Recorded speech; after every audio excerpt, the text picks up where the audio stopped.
മുഹമ്മദ് റിയാസ് കണ്ണൂർ സ്വദേശിയാണ്. NDF മുഴുവൻ മുസ്ലിങ്ങൾക്കും എതിരെ വരുന്ന ഭീഷണികളെ ചെറുക്കുന്നതിനുള്ള ഒരു പൊതുവേദിയായിക്കൊണ്ടാണ് പരിചയപ്പെടുത്താറുള്ളത്. ഇന്ന് മുജാഹിദുകൾ ഇന്ന് വിമർശിച്ചു കൊണ്ടിരിക്കുന്ന NDF ഇന്ന് നിലവിലുള്ള ഏതെങ്കിലും സംഘടനയുമായി ബന്ധമുണ്ട് എന്നതിന് വ്യക്തമായ തെളിവുകളുണ്ടോ? അസ്സലാമു അലൈക്കും. അൽഹംദുലില്ലാഹ് വസല്ലല്ലാഹു അലാ മുഹമ്മദി വഅലാ ആലി മുഹമ്മദ്. ഇത്തഖുല്ലാഹ ഇബാദല്ലാഹ്. മുസ്ലിം സമുദായം പൊതുവെ അഭിമുഖീകരിക്കുന്ന പ്രശ്നങ്ങളെ പ്രതിരോധിക്കുക എന്ന നിലവാരത്തിൽ പ്രവർത്തിച്ചുകൊണ്ടിരിക്കുന്ന NDF സാധാരണ അവരെ പരിചയപ്പെടുത്താറുള്ളത് ഒരു പൊതു സംഘമാണ് എന്നും കേരളത്തിലെ എല്ലാ തരം ഇസ്ലാമിക ആദർശത്തിൻ്റെ വക്താക്കളും NDFുമായി സഹകരിക്കുന്നുണ്ട് എന്നും പ്രത്യേകമായി ഏതെങ്കിലും ഒരു വിഭാഗത്തിൻ്റെ ആശയാദർശങ്ങളെ അത് അംഗീകരിക്കുകയോ നിരാകരിക്കുകയോ ചെയ്യുന്നില്ല എന്നുമൊക്കെയാണ് പരിചയപ്പെടുത്താറുള്ളത്. എന്നാൽ ഇവിടെയുള്ള വിഷയാവതരണത്തിൽ നിന്ന് പ്രത്യേകമായി ഏതെങ്കിലും സംഘങ്ങളുമായി ബന്ധമുള്ള രീതിയിൽ അവതരിപ്പിക്കപ്പെടുന്നത് ശ്രദ്ധിക്കുമ്പോൾ അതിൽ എത്രത്തോളം യാഥാർത്ഥ്യമുണ്ട്, യഥാർത്ഥത്തിൽ അങ്ങനെ ഏതെങ്കിലും നിലവിലുള്ള കേരളത്തിൽ നിലവിൽ പ്രവർത്തിച്ചു വരുന്ന ഏതെങ്കിലും സംഘത്തിൻ്റെ തന്നെ രൂപമാണോ NDF എന്നുള്ളതാണ് ചോദ്യം. യാതൊരു സംശയവും വേണ്ടതില്ല. NDF മൗദൂദിസ്റ്റ് പ്രസ്ഥാനമാണ്.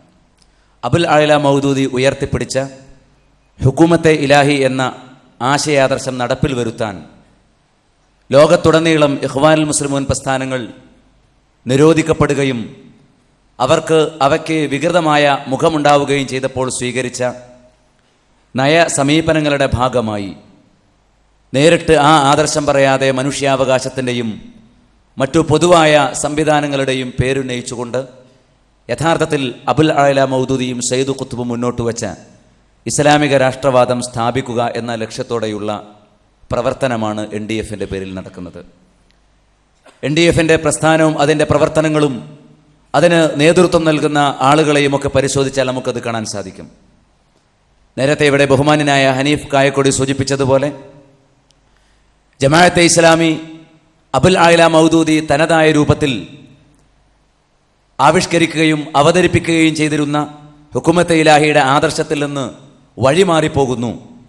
ഭൗതികമായ ചില ലക്ഷ്യങ്ങൾ, അധികാരപരമായ നിസ്സാരമായ സമീപനങ്ങൾ സ്വീകരിച്ചതിൻ്റെ പേരിൽ അബുൽ ആല ആഹ്വാനം ചെയ്ത രീതിയിൽ കടന്നു വരുന്നില്ല എന്ന് കരുതി ജമാഅത്തെ ഇസ്ലാമിയിൽ നിന്ന് പിരിഞ്ഞുപോയ സിമി ഇപ്പോൾ അത് നിരോധിക്കപ്പെട്ട പ്രസ്ഥാനമാണ്.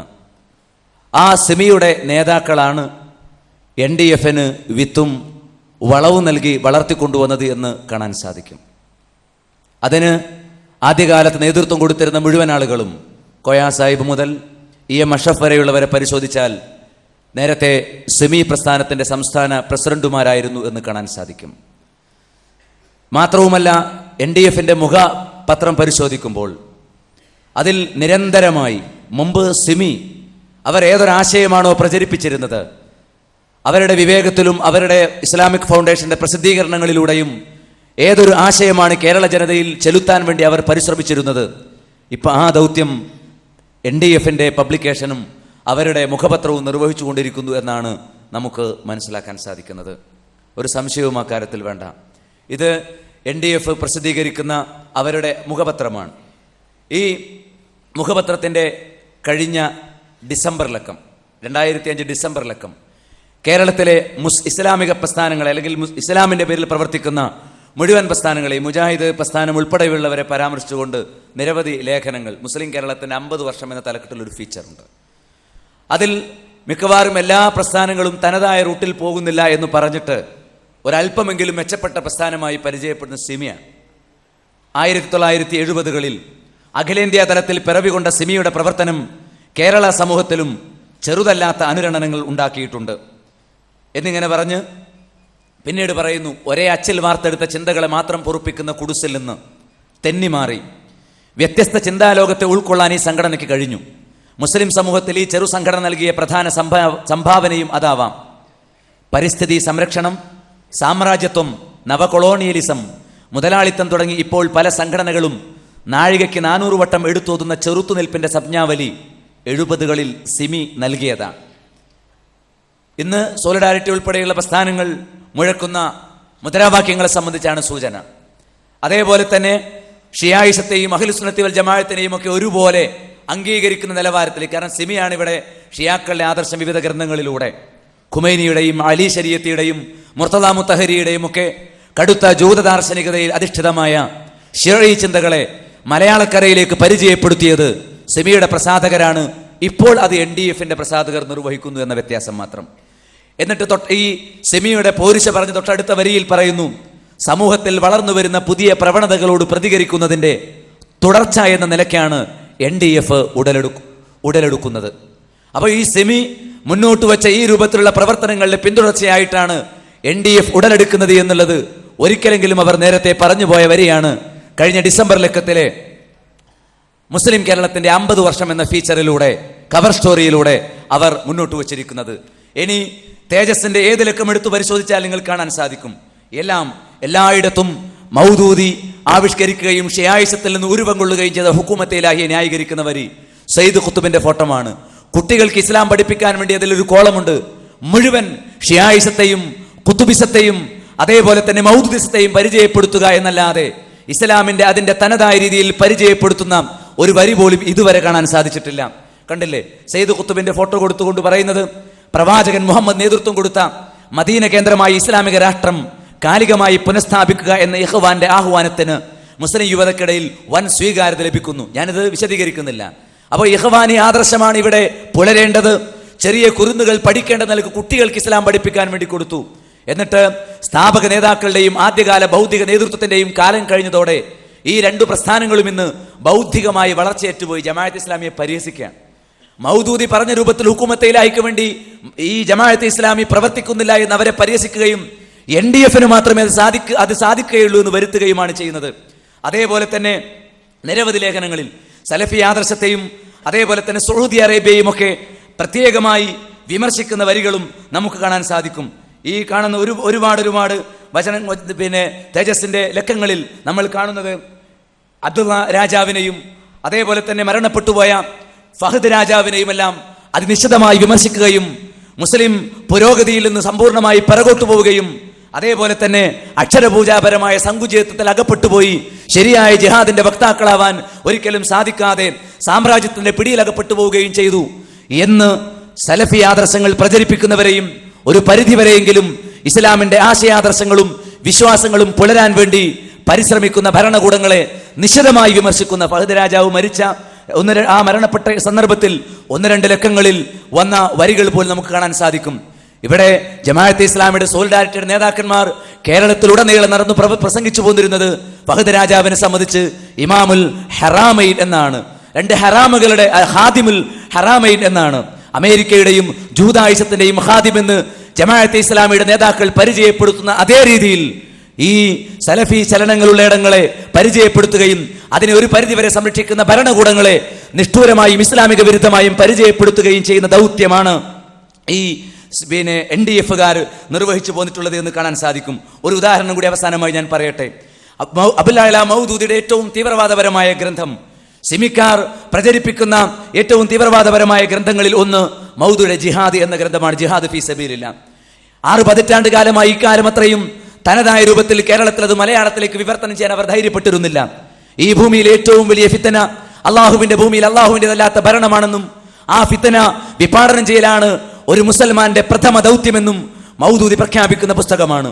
കടുത്ത തീവ്രവാദത്തിന്റെ വരികൾ, രാജ്യദ്രോഹത്തിന്റെ വരികൾ, ഇസ്ലാമിക ആദർശങ്ങളുടെ വിരുദ്ധമായ ആശയങ്ങൾ ഉൾക്കൊള്ളുന്ന ഈ തീവ്രവാദ കൃതി പരിചയപ്പെടുത്താൻ ഇക്കാലം അത്രയും ജമാഅത്തെ ഇസ്ലാമി നമ്മുടെ കേരളക്കരയിൽ ധൈര്യപ്പെട്ടിരുന്നില്ല. അവസാനം NDF-കാരൻ 2 വർഷം മുമ്പ് തീരുമാനിച്ചു, NDF-കാരനാണ് തീരുമാനിച്ചത്, ഏറ്റവും തീവ്രവാദ ആശയങ്ങൾ ഉൾക്കൊള്ളുന്ന അബുൽ അഅ്ല മൗദൂദിയുടെ ആ പുസ്തകത്തിന്റെ ആദ്യത്തെ ഭാഗങ്ങൾ ഒരു പരിധിവരെ ജിഹാദുമായി ബന്ധപ്പെട്ട വിശുദ്ധ ഖുർആനിന്റെ ആശയങ്ങളെ തനതായ രൂപത്തിൽ കൈകാര്യം ചെയ്യുന്നുണ്ടെങ്കിലും അനന്തരഫലമായി തികച്ചും ജിഹാദും ഖിതാലുമായി ബന്ധപ്പെട്ട വചനങ്ങൾ ഏതൊരു ലക്ഷ്യത്തിനു വേണ്ടിയാണോ അവതരിച്ചത് അതിന് വിരുദ്ധമായ തീവ്രവാദ നിലപാടുകളിലേക്ക് മുസ്ലിങ്ങളെ കൊണ്ടുവരാൻ വേണ്ടി മാത്രം അബുൽ അഅ്ല മൗദൂദി ആദ്യമായി ശിഈ ഗ്രന്ഥങ്ങളിൽ നിന്ന് അടർത്തിയെടുത്ത് രചിച്ച അദ്ദേഹത്തിന്റെ മാസ്റ്റർ പീസ് എന്ന് വിശേഷിപ്പിക്കുന്ന കൃതി പ്രസിദ്ധീകരിക്കാൻ ഒരുങ്ങിയത് NDF-കാരാണ് എന്ന് നിങ്ങൾ തിരിച്ചറിയണം. അപ്പോൾ IPH ഇടപെട്ടു. കാരണം തനതായ രൂപത്തിൽ ആ കൃതി വിവർത്തനം ചെയ്യപ്പെട്ടാൽ NDF-ന്റെ ഓഫീസ് പൂട്ടുന്നതിന് മുമ്പ്, NDF നിരോധിക്കപ്പെടുന്നതിന് മുമ്പ് ജമാഅത്തെ ഇസ്ലാമിയുടെ ഓഫീസ് പൂട്ടേണ്ടി വരുമെന്നും ജമാഅത്തെ ഇസ്ലാമി നിരോധിക്കപ്പെടുമെന്നും അവർക്കറിയാം. അതുകൊണ്ട് തന്നെ അവർ അത് പ്രസിദ്ധീകരിക്കുന്ന ദൗത്യം ഏറ്റെടുത്തു. അവർക്കാണ് മൗദൂദിയുടെ കൃതികൾ വിവർത്തനം ചെയ്യാനുള്ള കേരളത്തിലെ അവകാശമെന്ന് ഞാൻ മനസ്സിലാക്കുന്നു. അങ്ങനെ ഇപ്പോൾ ജിഹാദ് എന്ന പേരിൽ ഒരു സംഗതി, ഒരു വിവർത്തനം പുറത്തിറക്കിയ IPH അവസാനം 1 കൊല്ലം തികഞ്ഞിട്ടില്ല എന്ന് എനിക്ക് തോന്നുന്നത്. ആ പുറത്തിറക്കുന്ന താമസം ആദ്യത്തെ പരാതി മുജാഹിദ് പ്രസ്ഥാനത്തിനല്ല, മറിച്ച് NDF-നാണ്. NDF-ന്റെ മുഖപത്രം ഇതാ ഇങ്ങനെ ആ പുസ്തകത്തെക്കുറിച്ച് വിശദമായ ഒരു കുറിപ്പ് എഴുതിയിരിക്കുന്നു. IPH പുറത്തിറക്കിയ പുസ്തകം NDF-കാരൻ വിവർത്തനം ചെയ്തത് തേജസിന്റെ ഓഫീസിലിരിക്കുകയാണ്. എന്താ പറയുന്നത്? ഒരു ലേഖനത്തിലൂടെ ജിഹാദ് മൗദൂദിയും പ്രസാധകരും വിവർത്തകനും എന്ന് പറഞ്ഞുകൊണ്ട് ജമാഅത്തെ ഇസ്ലാമി അതിനിശ്ചിതമായി വിമർശിക്കുകയും പരിഹസിക്കുകയും ചെയ്യുന്ന ഒരു ലേഖനമാണ് നിങ്ങൾ കണ്ടുകൊണ്ടിരിക്കുന്നത് കഴിഞ്ഞ ജൂൺ മാസത്തിൽ, 2005 ജൂൺ മാസത്തിൽ. എന്നിട്ട് അവസാനം പറയുന്നു, ഈ പുസ്തകത്തിൽ മൗദൂദിയെ കൂടാതെ മറ്റ് 2 കൂട്ടരുടെ അഭിപ്രായങ്ങളും സ്ഥലം പിടിച്ചിട്ടുണ്ട്. പ്രസാധകരും വിവർത്തകനുമാണവർ. സാധാരണ ഇത്തരം കുറിപ്പുകൾ ഒരു ഗ്രന്ഥത്തിന്റെ പ്രസിദ്ധീകരണത്തിന് ന്യായം എന്ന നിലയിലാണ് പ്രത്യക്ഷപ്പെടാറ്. പക്ഷേ അവ രണ്ടും ഈ ഗ്രന്ഥത്തിന്റെ ആശയങ്ങളുടെ ആത്മാവിന് കത്തിവെക്കുന്നതാണ്. മൗദൂദിന്റെ തീവ്രവാദ ആശയങ്ങൾ മുഴുവൻ വെട്ടിമാറ്റുകയും വെള്ളം ചേർത്ത് വിവർത്തനം ചെയ്യുകയുമാണ് ചെയ്തത് എന്ന് ഏറ്റവും വലിയ പരാതി ആർക്കാണ് എന്നറിയാമോ? NDF-കാരനാണ്. അതുകൊണ്ടാണ് ഞാൻ പറഞ്ഞത്, സിമി ഏതൊരു കാര്യത്തിനു വേണ്ടി ജമാഅത്തെ ഇസ്ലാമിയിൽ നിന്ന് മാറുകയും അതിനെ നിരന്തരമായി പരിഹസിക്കുകയും കുറ്റപ്പെടുത്തുകയും ചെയ്തുകൊണ്ടിരിക്കുന്നു, ആ ദൗത്യം ഇന്ന് നിർവഹിക്കുന്നത് NDF-ആണ്, തേജസ്സാണ്. പിന്നെ പറഞ്ഞു, ജമാഅത്തെ ഇസ്ലാമിയുടെ സൈദ്ധാന്തികനായതിനാൽ മൗദൂദിയുടെ ഗ്രന്ഥം പ്രസിദ്ധീകരിക്കണം. എന്നാൽ സംഘടനയുടെ കേരള ഘടകത്തിന്റെ വർത്തമാനകാല നയ പരിപാടികൾക്കനുസരിച്ച് അദ്ദേഹത്തിന്റെ ജിഹാദി വീക്ഷണങ്ങൾ തിരസ്കരിക്കുകയും വേണം. അതുകൊണ്ടാണ് ഗ്രന്ഥത്തിന്റെ ആത്മാവിന് നിരക്കാത്ത വിധമുള്ള മുൻകൂർ ജാമ്യത്തിന് പ്രസാധകരും വിവർത്തകരും മുന്നിട്ടിറങ്ങിയത് എന്നൊക്കെ പറഞ്ഞ് പരിഹസിക്കുകയാണ്. ഇനി NDF-കാരന്റെ 2005 വർഷത്തിലെ കലണ്ടർ, അതിൽ ഗാന്ധിജിയുടെ ഒരു ഫോട്ടോ ഉണ്ട് 1ാമത്തെ പേജിൽ. അവസാനത്തെ പേജിൽ NDF-നും ജമാഅത്തെ ഇസ്ലാമിക്കും പ്രവർത്തന രൂപരേഖയ്ക്ക് ആവേശം നൽകിയ ചെ ഗുവേരയുടെ ഫോട്ടോയുമുണ്ട്. ബാക്കിയെല്ലാം അതിൽ മുഴുവൻ ആരാണെന്നറിയാമോ? ഇഖ്വാനുൽ മുസ്ലിമൂന്റെ സ്ഥാപകനായ ഹസനുൽ ബന്നയും അതിന് ജീവൻ നൽകിയ സയ്യിദ് ഖുത്ബും അതേപോലെ തന്നെ ഇമാം ഖുമൈനിയും മൗദൂദിയും അതേപോലെ തന്നെ ഇപ്പോൾ അഹമ്മദ് യാസിൻ അടക്കമുള്ള പിന്നെ അന്ധനായ ഉമർ അടക്കമുള്ള മുഴുവൻ ഇഖ്വാനി ശിഈ നേതാക്കളെയും തങ്ങളുടെ ആത്മീയാചാര്യന്മാരായി അവരുടെ കലണ്ടറുകളിൽ പരിചയപ്പെടുത്തിയത് ഇക്കഴിഞ്ഞ വർഷത്തെ NDF-ന്റെ കലണ്ടർ പരിശോധിച്ചാൽ നിങ്ങൾക്ക് കാണാൻ സാധിക്കും.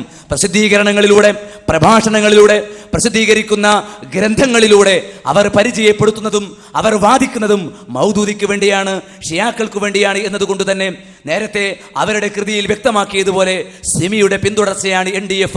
സിമിയുടെ മുഖം മൂടി അണിഞ്ഞ മറ്റൊരു ഹുക്കുമത്തെ ഇലാഹിയുടെ രൂപമാണ്